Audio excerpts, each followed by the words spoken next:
Alright, now that your vocals are clean and polished, let's jump into space. Reverb and delay give vocals depth and emotion, but here's the key. We don't slap them on the vocals, we actually send the vocals to them.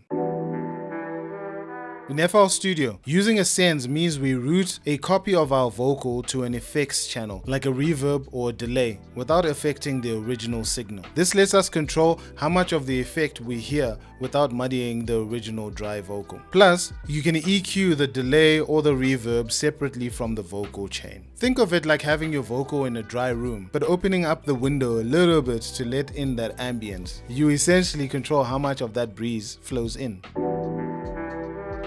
For the sake of the demonstration, I've already created a reverb as well as a delay send, but there's nothing on there, so I'm just going to pull up my favorite reverb, which is called ROM. ROM essentially is a beautiful, rich reverb that offers a lot of control. And when I use it, my favorite reverb to go to is always the medium room, and then I go down all the way to vocal hall. And this is great for like an ambient vocal or an emotional vocal. Once I've set up my reverb like that, how I route my lead vocal is by going to lead itself.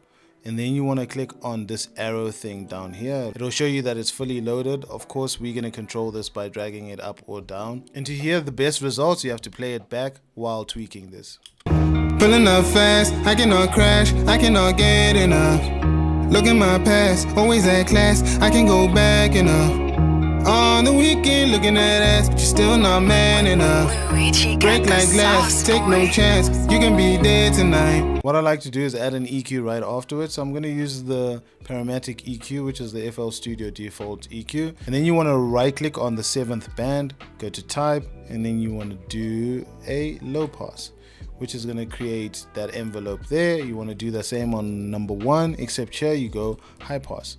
And then you cut out all the mud of the reverb as well as the highs of the reverb.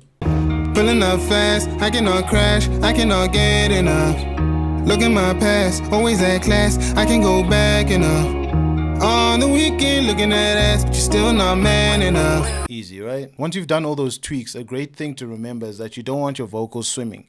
So if your vocal lead chain is like all the way to 100, pulling up fast, I cannot crash, I cannot get enough.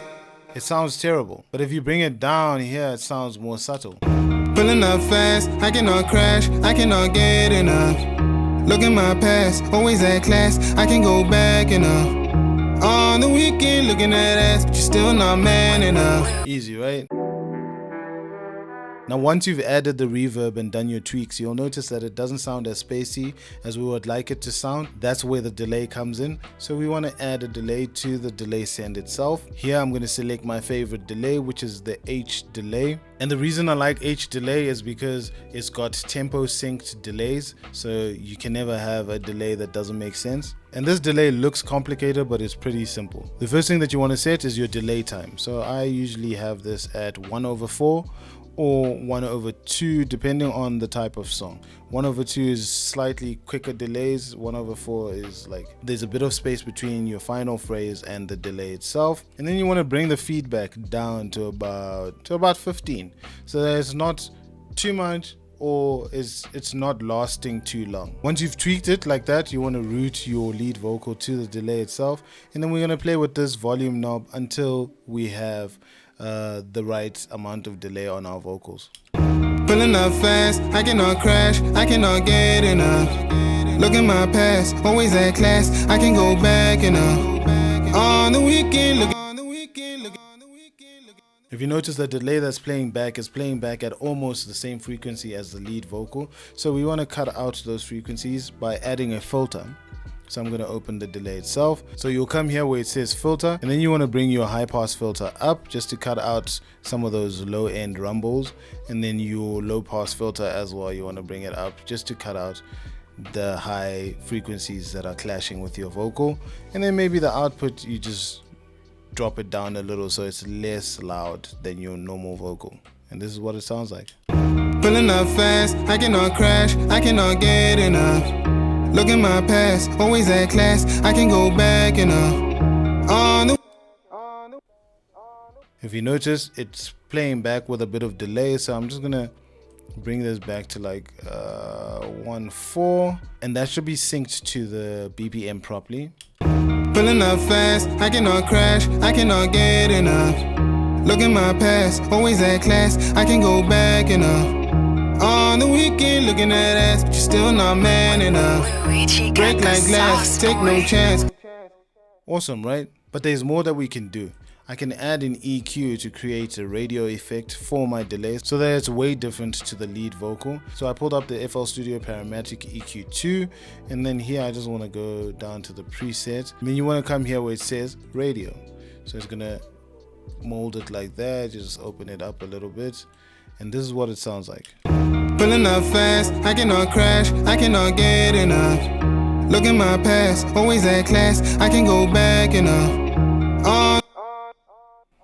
Very nice, right?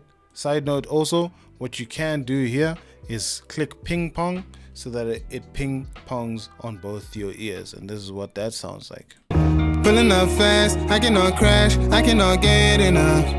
Look at my past, always at class, I can go back enough. On the weekend, looking at ass, but you're still not man enough. Break like glass, take no chance, you can be dead tonight. Very nice. One thing to remember is that you should never be afraid to use both of them. Just make sure each one has a role so that they're not playing the same role or clashing. A nice way you can think about it is that reverb is for ambient depth and delay is for rhythmic, echo and bounce, so they play different roles. You can also try automating your sends so that you can make different parts of the song sound different. For example, a chorus can sound bigger and the lead vocal sounds less big. Each tweak will give your song dynamic range so it doesn't sound monotone or flat. Also, you must always listen to your reverb and delay in the context of the beat. Lastly, always trust your ears. Less is more. So, send effects allow you to elevate your vocals with space and bounce without cluttering the mix. And in my experience, ROM and H delay give me all the control that I need. If you think your vocals are sounding dope now, wait till you hear what we can do with doubles and backups. In the next lesson, I'll show you how to mix those for the best width and support.